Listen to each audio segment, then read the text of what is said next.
Be my reminder. Now be my reminder. I'm trying to think my first Eric Bellinger song. I don't even remember. I know I got a couple ball, but look, what's going down, Queens and Kings? You already know who it is. It's your boy, the Black Gandalf, and Vienna. What's poppin'? What's poppin'? You have tuned in to the vibes, the new wave. Man, so what's going down? What's happening? How you been? Working. As the usual. Man, per usual, just had my heart broke a little bit because, I did why we be working. I paid these damn bills. That's good, though. That's good. It's the first of the month. Oh, it's the first of the month. Bone ugly boy. Why are you there, though? Just let your soul glow. Curly boy. I know you want to leave me. He said, I'm playing dirt looking boy. Stop. Anyway, I just paid rent and storage unit and stuff. So, doing the responsibility stuff. Y'all hear that, Queens and Kings? Go ahead. It's the first of the month. Handle y'all business. Go pay your bills. All day. No late fee, no none of that shit. For your shit get repoed. Oh, goddamn, not the repo. And your shit get turned off. I'm chasing mans down. Go pay your bills, people. I know we want to rob Peter to pay Paul, but that is not a good habit to have. Go pay your bills. And if you have to get a loan, but you will responsibly pay that loan back, go ahead and do that. If you just trying to get a loan just so you got some money in your pocket, don't do that to yourself. Facts. I didn't learn my lesson alone, but y'all already know what's going down. We are about to start the check-in portion of this show. So I think I'm gonna start this off since just the track choice of my choice coming off of our last episode, Bruno Mars, When I Was Your Man. I decided to bring somebody to the show to throw a little salt in the game, somebody that been through his trauma and pains. And we got OG Jahiem coming to the track of choice tonight. We have your song, everybody's favorite song out there. Y'all know y'all come through and y'all sing this for word what if you black, you know it. You already know, you feel me? But Kings, from me to you, put that woman first. That's what's coming to the track choice of this episode tonight. But to start off the check-in portion, my week has really been heavy. Just to go through it real quick. I had a passing last year, and it was one of my closest like people that was just in my life. One of my brothers that I classify to be as my brother. He passed around September 30th, like a couple days before. And just this week has really been heavy, and I've been carrying it solo until my pops gave me a push. He was like, you got friends. You got friends that love you. You got friends that support you. So go through, share that moment with them, share that energy with them. And they'll lift you up. They'll lift you up in spirit and guidance and everything. So I came through on a Thursday with the family, aka the Hyenas. We all had a great night. It was a long night, and definitely I was tired, but it was worth it. We came through. We watched Little Vampire. That throwback. Y'all remember the Little Vampire, man? Come on. Now. And it's so funny because now I just thought back of when you asked me a couple of episodes ago, why the Hyenas?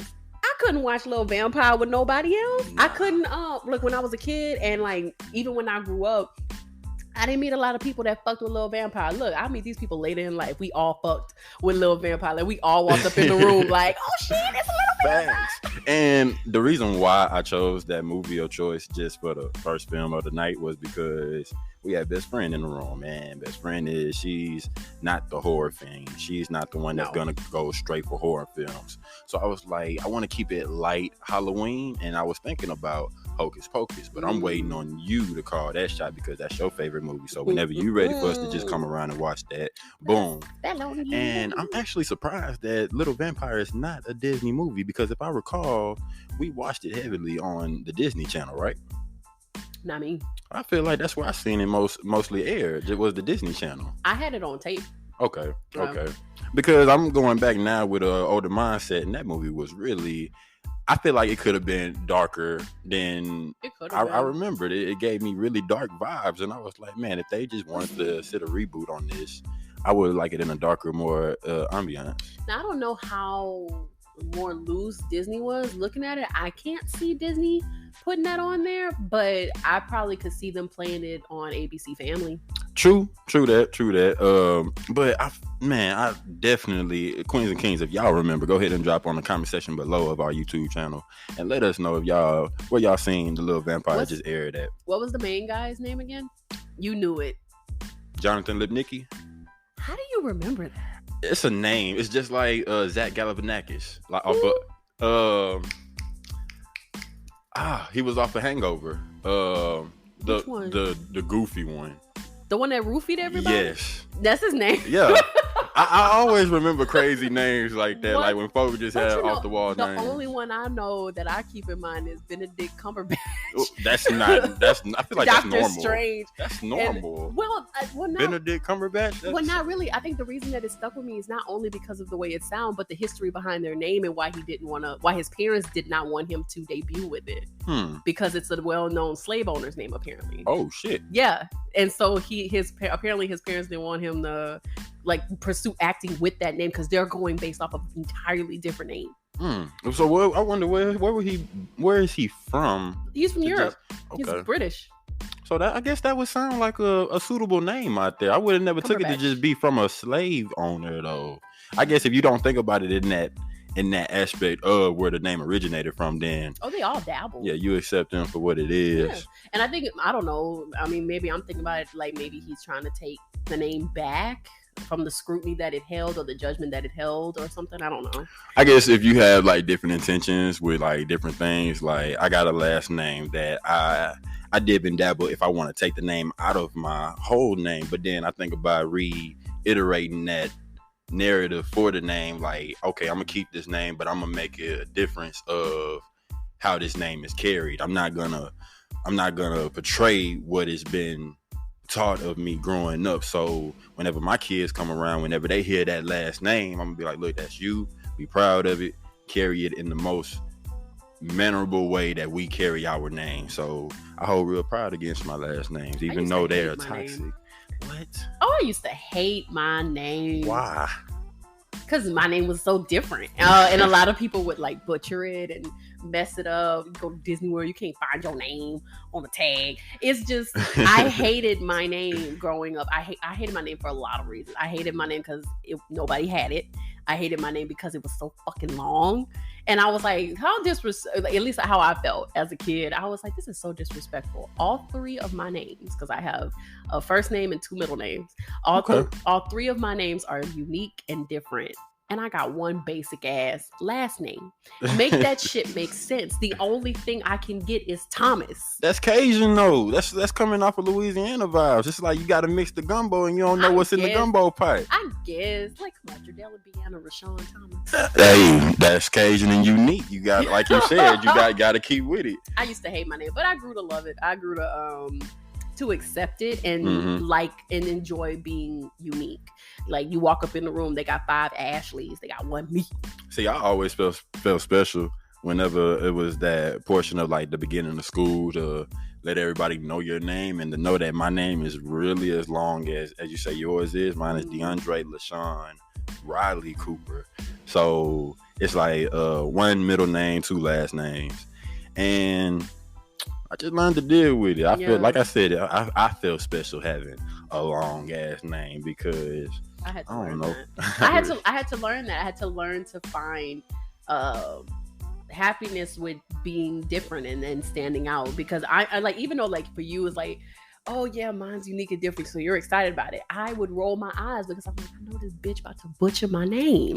And you go around Raven, Erica, Shanice, Dredalin.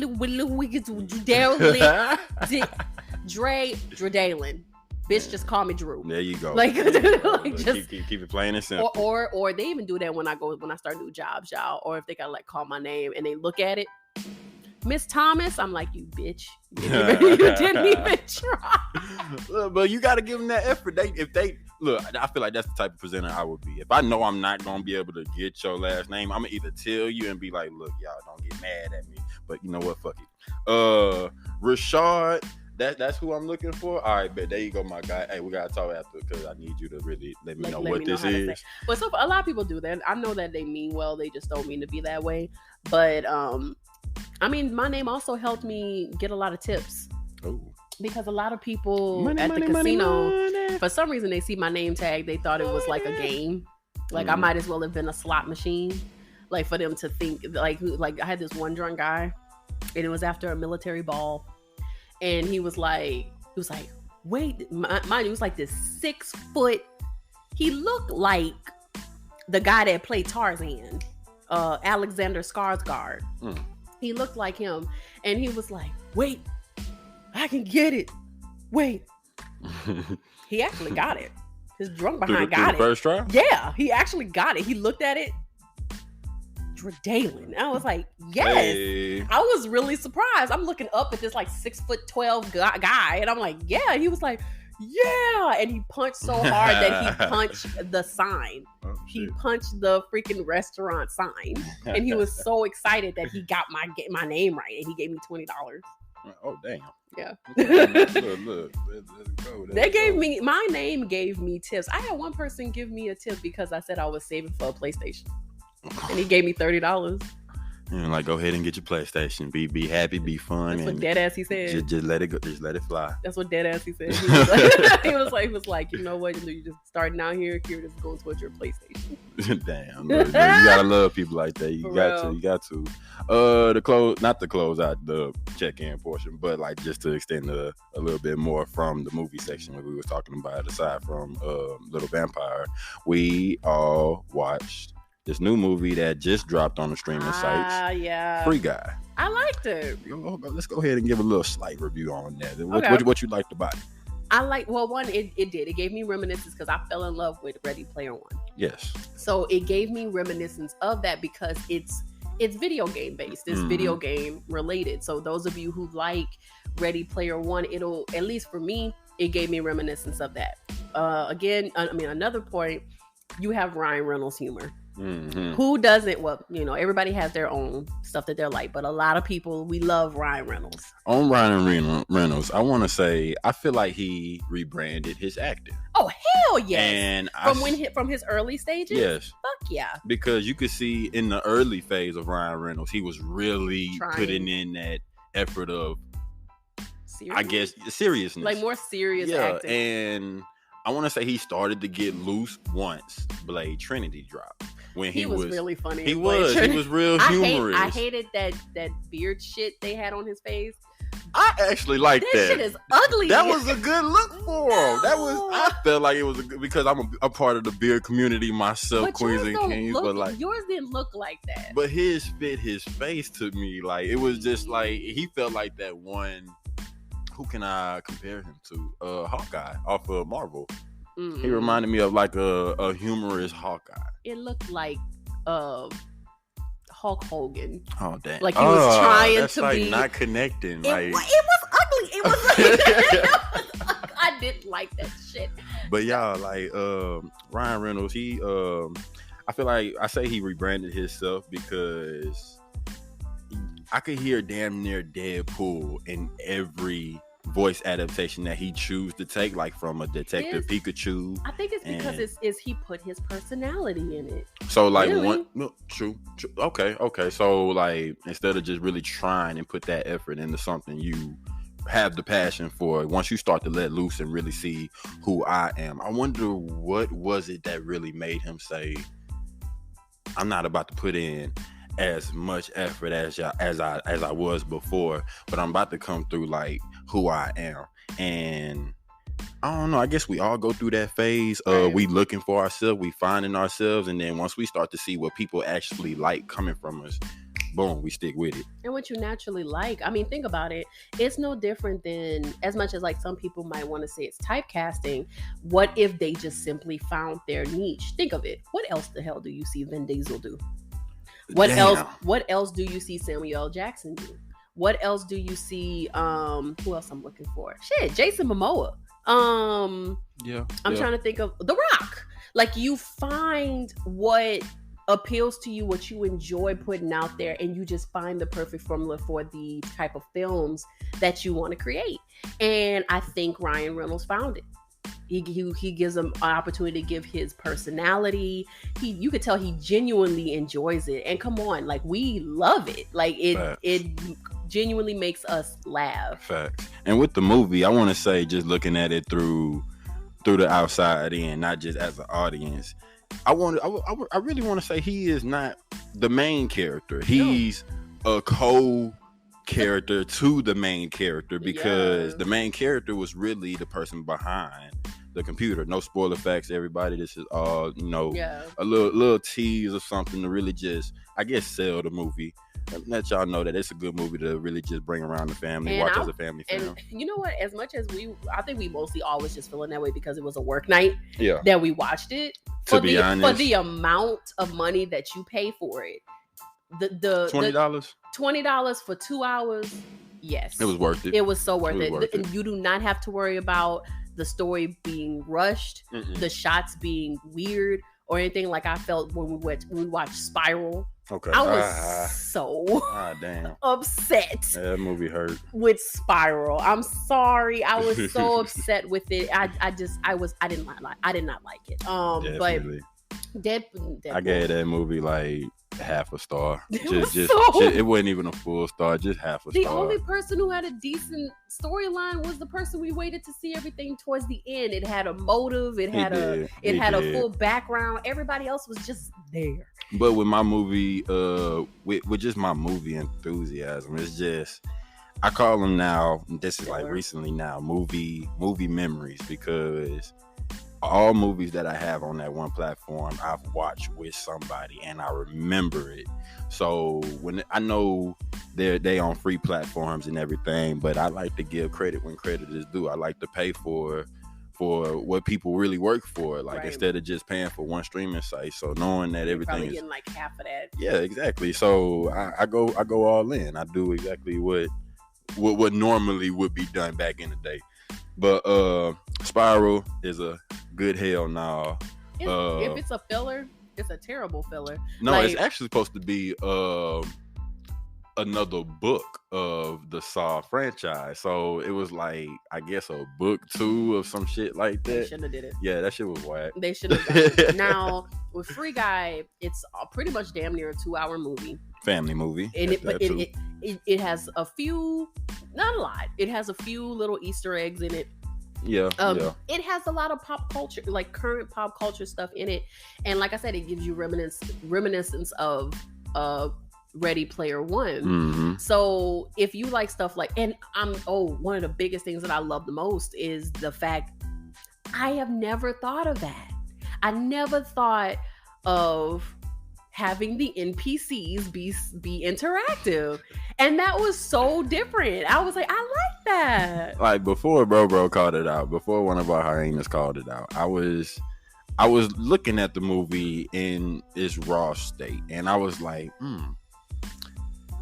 I'm thinking that's what it is, but I'm not sure if that's what it is. And the next thing you know, bro called out, oh, that's an NPC. And I was like, oh, shit. Right. That's exactly what that is. Right, because I'm thinking it's a main character. Yeah. But then come to find out, it's a whole motherfucking NPC. Yeah, but what if the NPCs had an artificial intelligence and they're evolving? And I was like, who came up with that shit? Like, because I'm like, you deserve all your checks. I would appreciate that. In like a real life game, you actually see the NPCs do shit off the scale, aside from just, I feel like that would make the game even more so interesting, because you're not getting on there and they actually doing the same shit over and over and over again. Like, they're really taking, like, what if an NPC just come up and slap the shit out of you?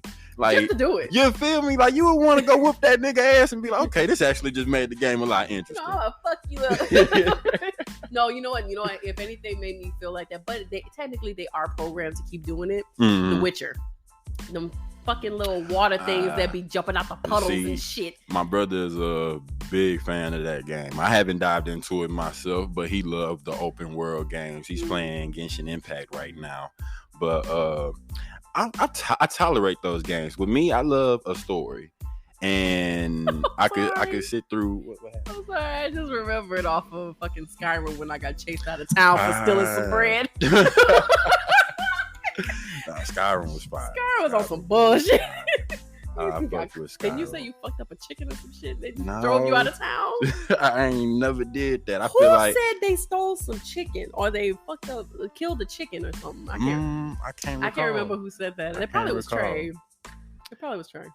But to close out this check-in portion, I want to add this just during my movie selection. I brought this up to one of our hyenas, my best friend, a couple of days ago. The reason why I felt like I just dived towards Free Guy was because when it come down to our movie selections, we are long as fuck. I mean, like we take time into really finding out what movie to watch. I mean, it's for 5. It's between like 5 people. It is, and I was blacked out during that time. I was like in a whole nother state, but I kept on hearing Free Guy.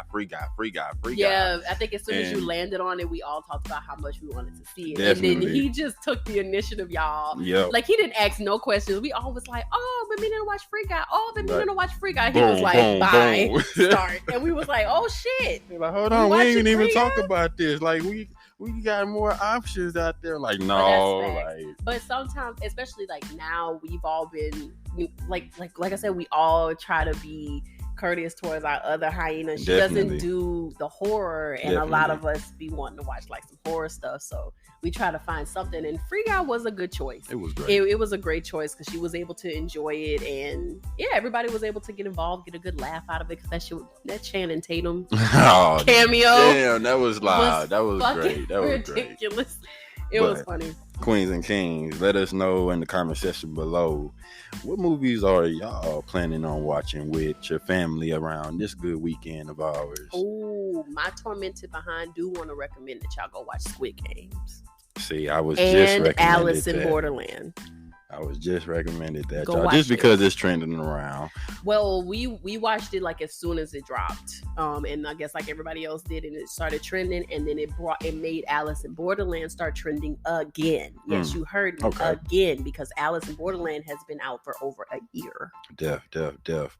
So let's dive into the episode and the track of choice. Let's get it. As we said in the beginning of this great show, we have Jahiem, the OG, coming through on just, and I feel like I chose this track because when we was listening to When I Was Your Man, it was a lot of regret. It was a lot of, I wish I did this, I wish I did that. But for Jahiem, he actually came through on some acknowledgement of his fuck-ups, which is why I really pulled towards having When I Was Your Man on my melancholy playlist. So I just want to, what you think about this track choice? What you think about it? It's a childhood favorite. Even before I knew about fully relationships, it was a childhood favorite. Like, my mom would play it all the time. Speaking on that, that was a secret message to y'all fathers out there. Get y'all shit right, you feel me? Because I feel like music is really a hidden message. Whenever you don't have the courage to say what you want to say, you just put on that one track and you vibing out to it. But me, I'm gonna catch that shit off the rip and be like, so really, how you feeling? Like, go ahead and speak to me now. Like, and you know what? That's so crazy that you say that. I think a lot of people, especially like if we're more expressive or if we're even younger, a lot of times we do play what we feel, and it's about if people like hear it. Because I literally remember during like some depressive times when I was a kid, and I would play 3 Days Grace, and there was this one song. Because my parents, they would always, like, pretty much in a sense talk about me as how I was in that time. And I would play this one song, and I think it's called Just Like You. And the lyrics were like, I could be mean, I could be angry, you know I could be just like you. Ooh. And stuff. And it's like, to me as a kid, it was like, I really did not want to be like my parents at all. And it's like, you keep wanting me to conform and be be unhappy like these people that I'm seeing in this sad ass town, and I don't fucking want that. And it's like, I could belittle, I could talk bad about people and like speak ill about people, but I'm not gonna fucking do that because I don't want to be you. So it's so crazy that you say that, because a lot of times we do pick stuff that show how we feel, and sometimes if people don't catch it, some people don't pay attention to it. I feel like if it's something that's really hidden deep down in your spirits, then you're just gonna play that track or either have it on repeat, and the significant other wouldn't even have a clue. But if it's in the heat of the moment and then we separate, but then I hear you jamming this one track, then I'm gonna definitely redirect that track towards what just happened, and I'm gonna be like, so that's how you feel. Oh, okay. I get you. But I might be petty and throw back a little something else on the loudspeaker and have you think the same shit. But nah, that's me back then, y'all. I ain't got time. She over there playing. I bet you start loving me. Just adding him. These hoes ain't loyal. You feel me? I was about to go through I'm like, y'all childish as fuck. That's what I would do. I bust out. You know what I do to make y'all stop at shit? Oppa Gangnam Style. Oh, hell no. Chill. Gangnam Style. That's what I would do. Now shut up and make up. Now look, Queens and Kings, before we dive over to the track choice to where you could vibe out with us on this Spotify platform and our YouTube followers, y'all go ahead. I'm going to have the link in the description below. Go ahead and press that link, vibe out with the track, then come back and listen to us elaborate and indulge on what this track really meant to us as we go verse for verse on our commentary section, part 1 and 2. So just a little about for this track, which is coming off of our source, genius.com. I love genius.com. I feel like artists have full capability to come on here, especially through the brandship of Genius, and then really elaborate with them. And this is where I feel my sources are most trustworthy from. So it says on here, this is a OD to the importance of a woman in a relationship and the fact that she is meant to be loved and treated with respect too. This jam is one of the 2000s popular love ballads, which made Jahiem popular in the R&B world. Well, look at that, y'all. I done got me a ballad on this motherfucker too, y'all. Let's see. Ooh. Let's go. So ballad time. So we recently went through a lot of samples of this track before the episode really started, and where the track originated from was this OG brother called William Bell. I'm an old school enthusiast. I know all my old cats out there just because I was raised by some older family. I mean, older parents. My parents got an old playlist. I'm talking Temptations. Old souls. Come on now, we the hybrids in this shit. For real. But William Bell, go check this out too. I guess I'm gonna add this in the description link below. It's called "I Forgot to Be Your Lover," and if y'all remember that line, that was the line of Jahiem. There we go. Come on now. It's the artist of the show, y'all. Be your lover. Ooh, yeah. Ooh, yeah. No, what we said. But y'all, that was the about section of our track of choice tonight. As again, thank you for joining this show. Thank you for joining us. Me, the Black Gandalf, our hostess, Bianna. We are about to dive into Jahiem. Put that woman first. Yeah. I'm telling you, brother. You better push.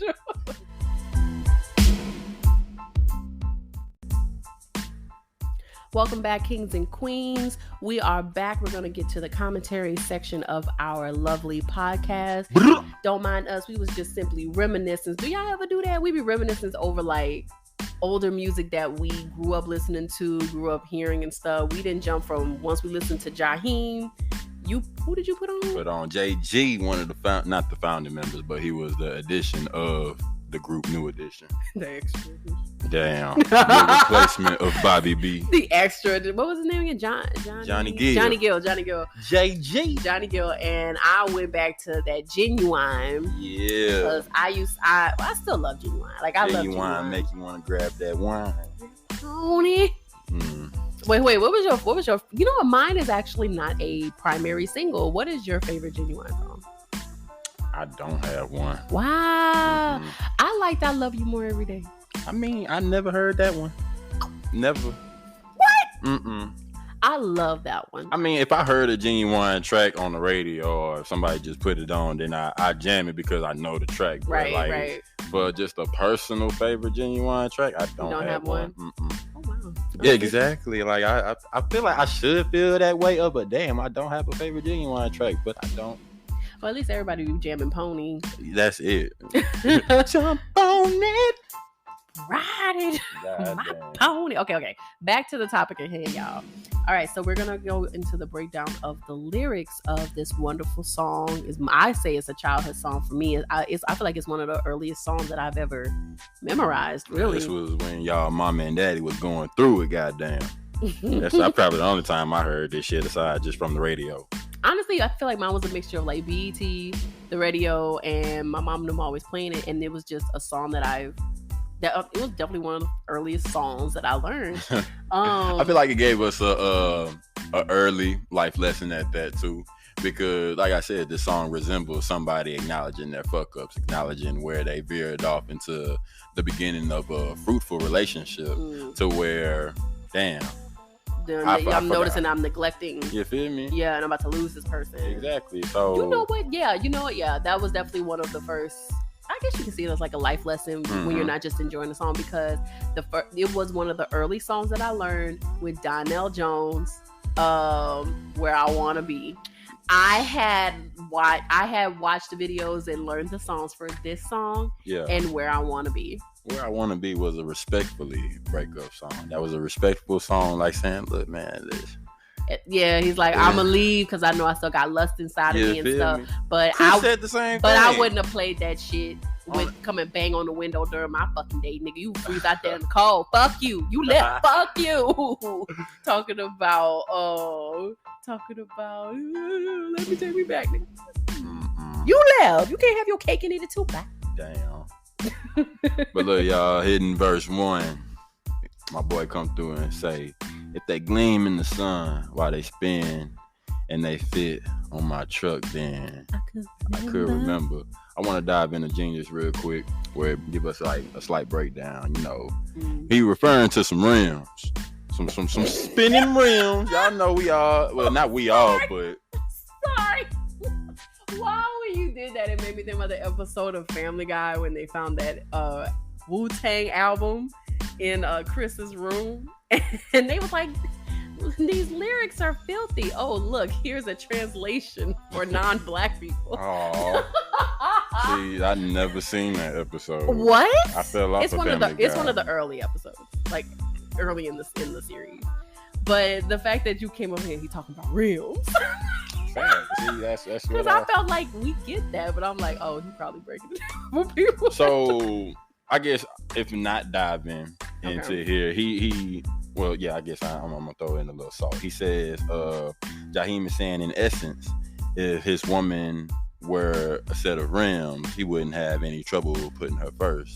If it ain't flashy, if it ain't flashy, if it ain't something I can flex with. That's what I see from it. If it gleam in the sun while they spin and they fit my truck, then I can remember. I can remember my flashy shit. I can remember and acknowledge and take care of my shit that's helping me flex. Yeah, but when it comes down to somebody I know that's going to be there 24 and really give me that loyalty, I know that ain't going nowhere. Complacent.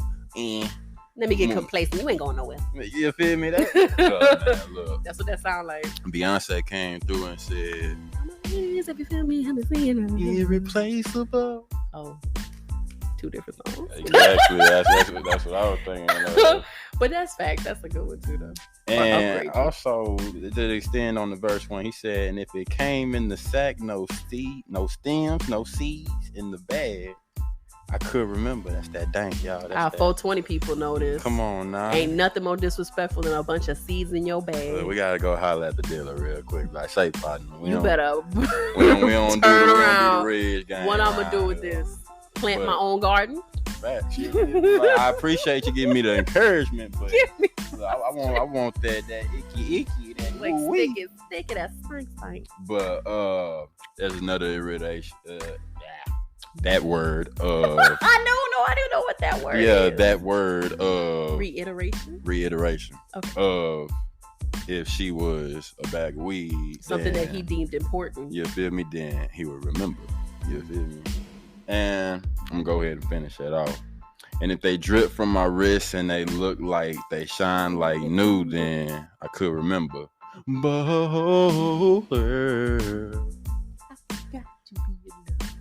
Come on, you can remember everything that makes you feel like you the shit. You can remember everything that you deem important, but you can forget to do your duties as a lover. See, with me being single for a long while now, I feel like it's harder to really put that time into somebody that's been single for that while, and it's like we put our time into things that we just reinvent ourselves with, like movies, games, or reading comic books. But whenever it comes to us really just trying to step back into the dating field, is it wrong to get mad at whomever at the time for not really, I guess, putting that time into what is supposed to be? Like, they mean well, they have great set intentions, but they're so used to just themselves. This ain't got nothing to do with Jahiem, but just to bring a question out, like, is it wrong, or is it a little bit of deconstruction and reconstruction? Like, I can tolerate it, but I can handle that. What is it? That's the thing with relationships. That's when you try to find your compromise. Because at the end of the day, a healthy relationship will understand that each individual is an individual. You're going to have things that you like to do on your own personal time that sets you apart as an individual.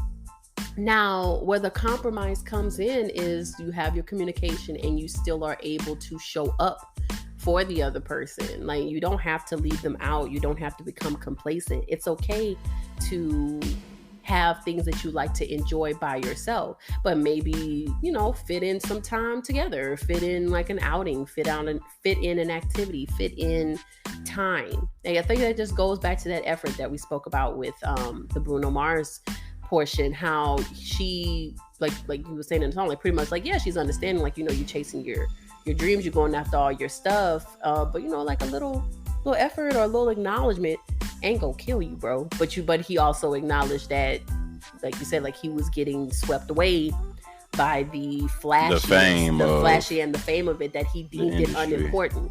And kind of the same with Jahiem's lyrics here. He deems being a lover unimportant. Now, you want her ass there, facts. But you don't want to do the stuff that you got to do to keep the relationship strong. And aside from Bruno Mars, his shit sound more so personal. Jahiem shit sound personal, like, if it came down to some weed, then I can remember. Yeah, I can remember that shit. I can remember when they tried to short me my shit. I can remember my fucking rims, making sure nobody's scuffing that shit. Exactly. I could put importance towards the things that I deem important, but I forgot to be your lover. Very materialistic. Very materialistic. So going on again with verse 1, Queens and Kings, it said, if it wasn't for the 9 to 5 double up overtime, then I could remember. That's compromisable. If it come down to work, then by all means, sweetheart, handle your business. Right. But I'm gonna bring back my relationship structure back from Bruno Mars episode. I said there's 3 streets. You got your street. You got the significant other street. Though you also have that third street, that joint street where it's us. And as long as you have time to switch lanes whenever I'm switching lanes, I feel like it's a healthy structured relationship. Yeah.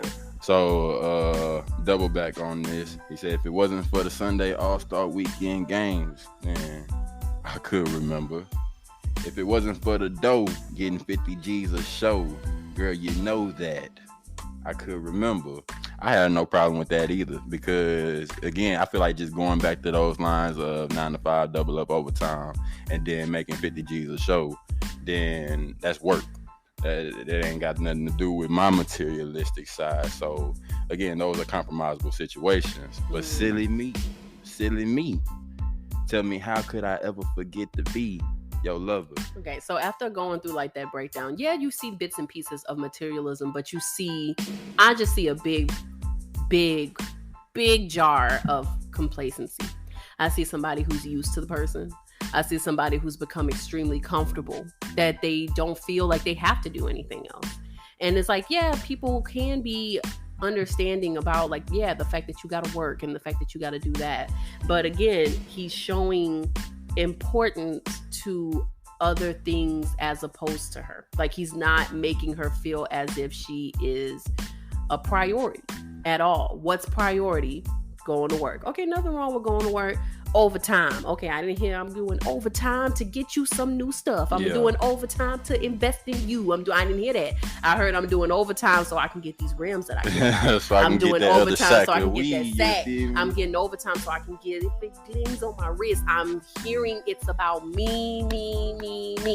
And I expect you to just be there whenever I feel like I want you there. But I'm not going to do anything to continue to court you, to continue to show appreciation in you. So it sounds like to me he's become very complacent, conceited as well. Very conceited. Think about it. There's a lot of relationships and marriages that fail simply because the other person was not present, or simply because the other person was not there. One of my relations failed because he was not present. Mm-hmm. No offense to him, it was just the fact that, and the thing about it, I acknowledged that.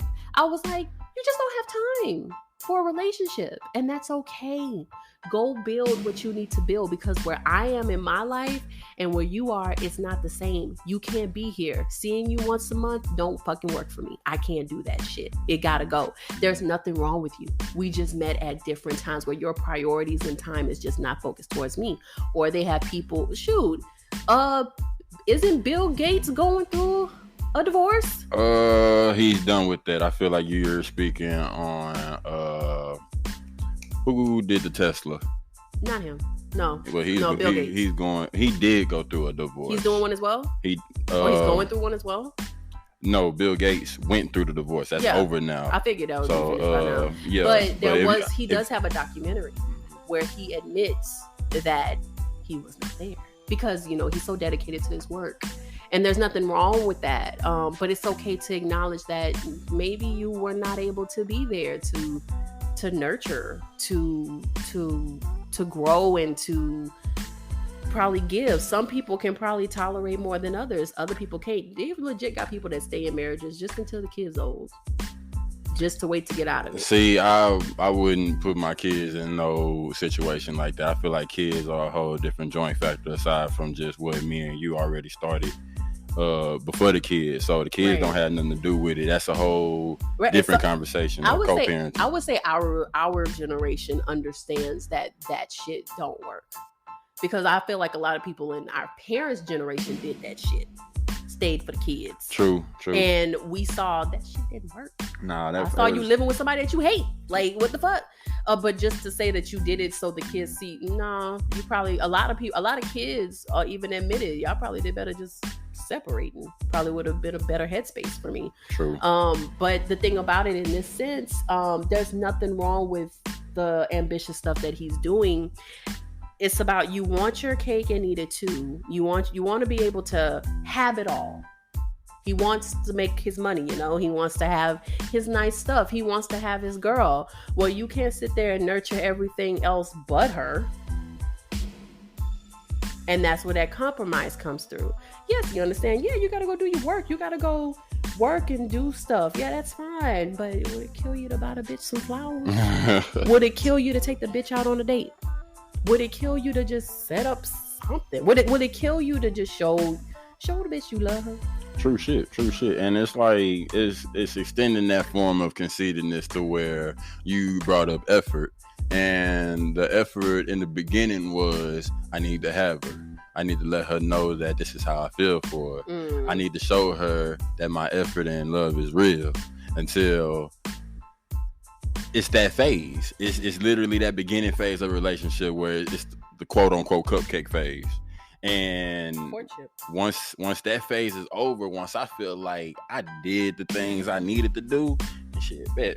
Like I said, I know she's here, so like, I got her. She's mine. Now I'm not gonna do shit. Exactly. They say the way you get somebody is the way you keep them. So because that's what helped them fall for you. Yes, they fell for you more as, like, you got to know each other, you peel back more layers of each other, you start building stuff. But it don't mean that person don't like that shit that you did. Mm-hmm. It don't mean that they expect you to just stop. Sometimes it's just the effort. Okay, you couldn't do it on the caliber that you did it before, but I guarantee that person, maybe you could take her to Vicks and Anthony's, or him, whatever, to Vicks and Anthony's when y'all first met. And maybe that was just, to impress them in the first little months of getting to know them. Now you can't afford that shit. I bet you they will still smile if you take them to Cheesecake Factory. Chili's, damn. I about to say, don't say Red Lobster. That's kind of that's burnt out. No, I ain't definitely. Red Lobster. Like shit, take them to Cheesecake Factory. Take them to, just take them out. Even if you do like something nice, like you probably just order food from like Chili's, but you set up like a nice outside.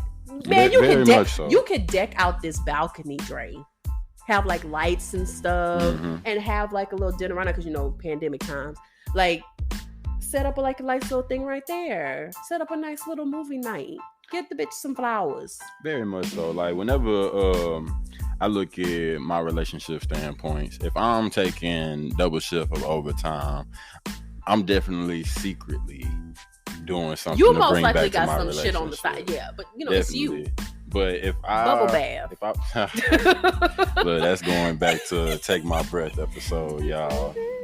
But with me, I'm more so I'm the courtship guy. I like to do the courting, I like to do the planning, I like to do all those things. So when it comes down to just my extra shifts on the side, definitely I'm planning something either for myself if I'm not doing like Uber trips to just personally entertain my life. But if I'm really putting in that work in like a main base job, then definitely it's not just for me, it's for the union, and to keep us afloat, to keep us in that fire element of, oh, this relationship is spontaneous, this relationship is this is that.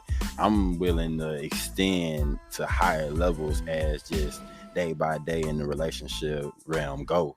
So I definitely see, especially as I got older, why I would see like so many people on vlogs and different articles saying how they make it a priority that they always have a date day or a date night, because it is very easy to just lose yourself in the mundane and just go with the motions of like, just going to work and coming home and pay bills, and you're constantly with that person, and it's very easy for some people to be like, oh, I always see you. Like, no, like keep the fucking magic alive, man.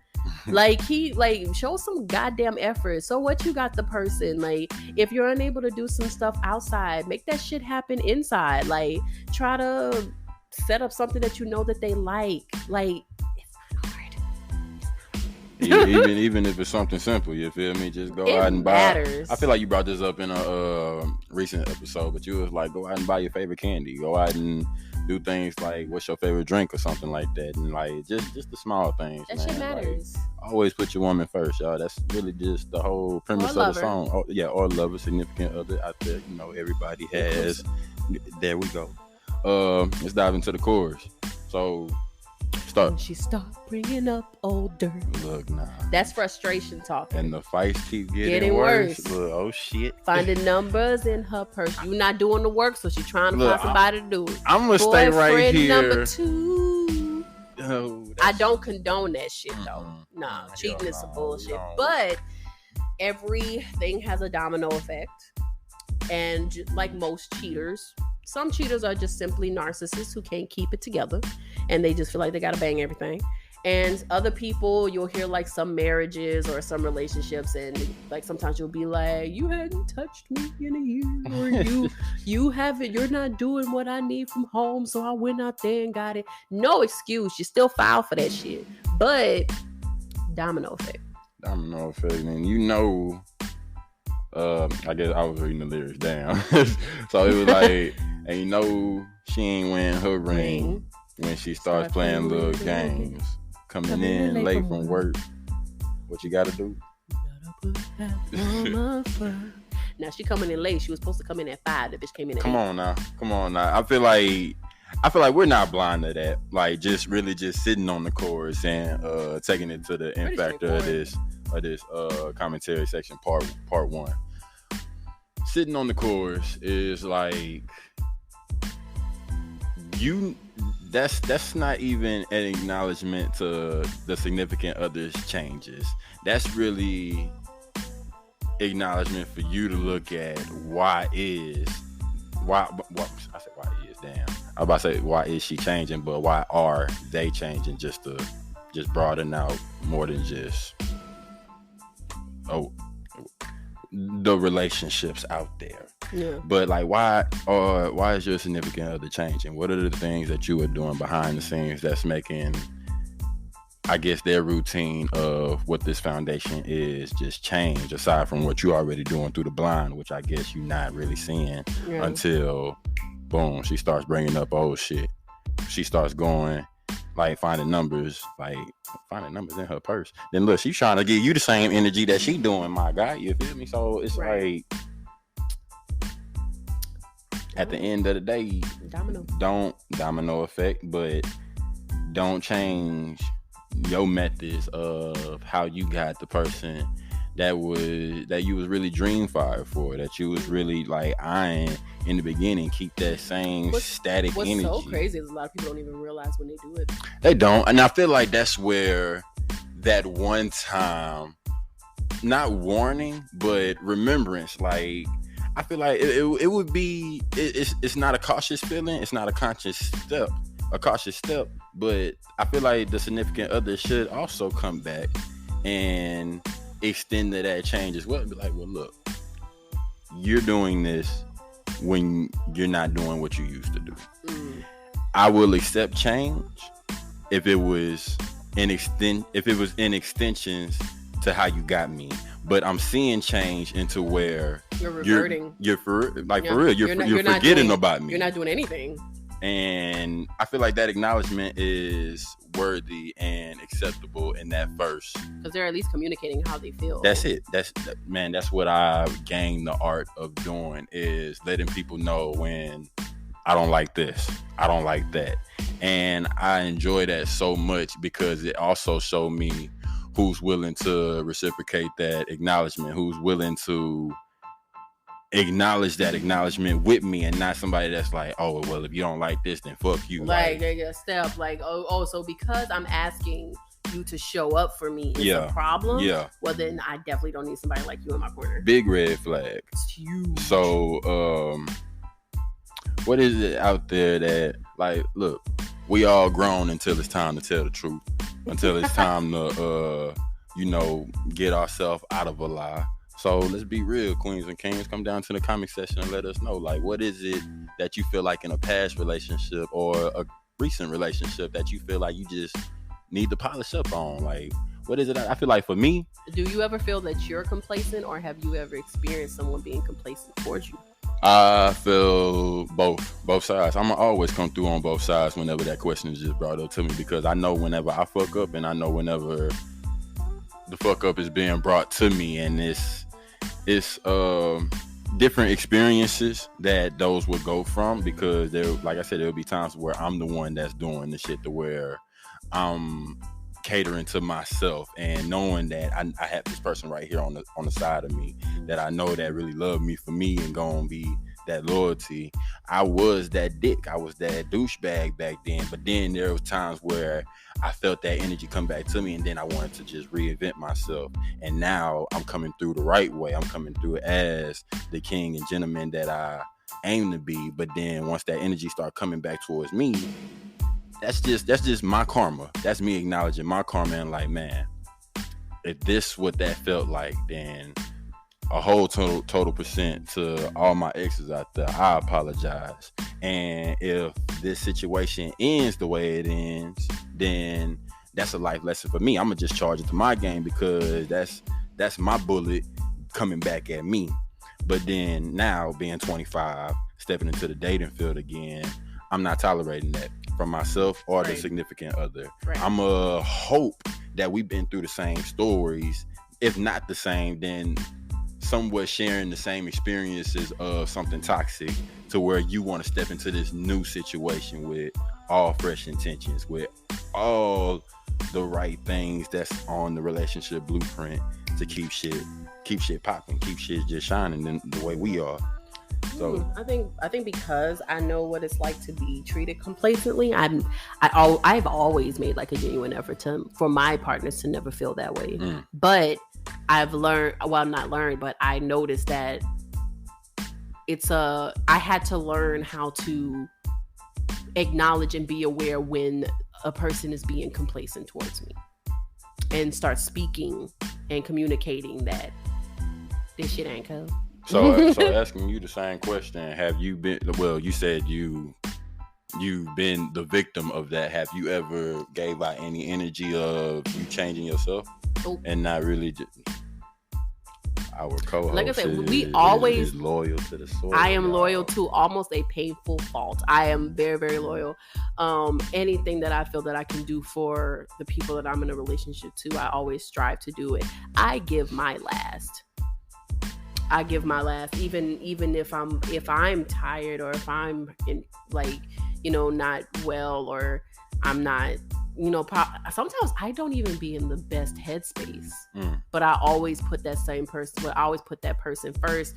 But see, what I have to learn, and what I've continued to learn, is acknowledging the things that I need.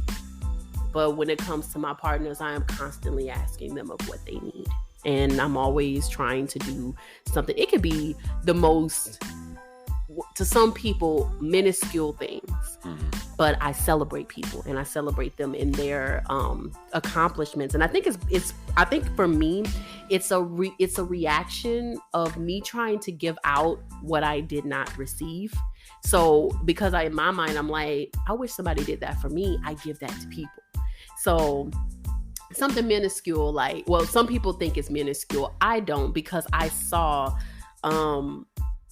my boyfriend. He was at first with this job that he hated. He absolutely hated it. And he wanted to, get out of there and pursue his dreams and ambitions. And I would always push him and encourage him to do so. But, at the end of the day, the person has to get there themselves. And the day that he did that, I was so proud, because I saw him choose himself. Yeah. So I remember I had just worked. I didn't get off of work until like super late. And then I just would stop at Target, and I would get him like a little congratulations little basket. I made him like a little basket out of the blue. I just wanted to, because I felt like that was a celebratory moment. And see, to him, when we spoke about it, he didn't think it was like something worth celebrating, but I did, because I saw it in a different type of accomplishment than what he did. And that's a beautiful thing about relationships, because I want to match that same energy aside from my workout journey.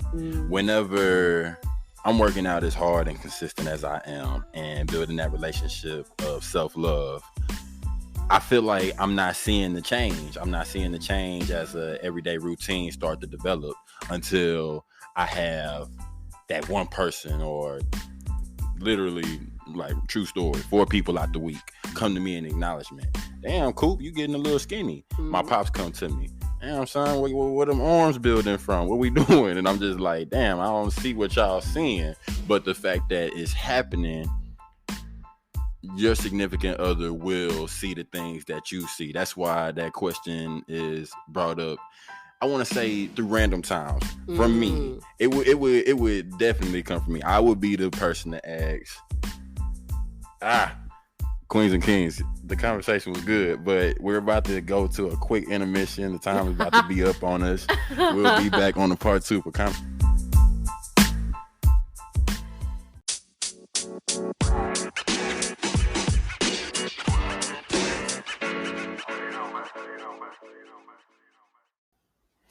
So, Queens and Kings, to give y'all the proper ending to our commentary section, part 1, that was what it was, you feel me, until our recording section just stopped on us. We always have like a 30-minute recording spot, and then boom, intermission time.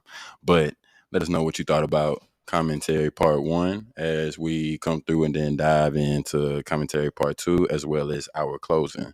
So again, this is just the proper ending, and come down to the comment section. Let us know what y'all thought about just the conversation thus far, and other than that, so and so. See y'all on the next ride.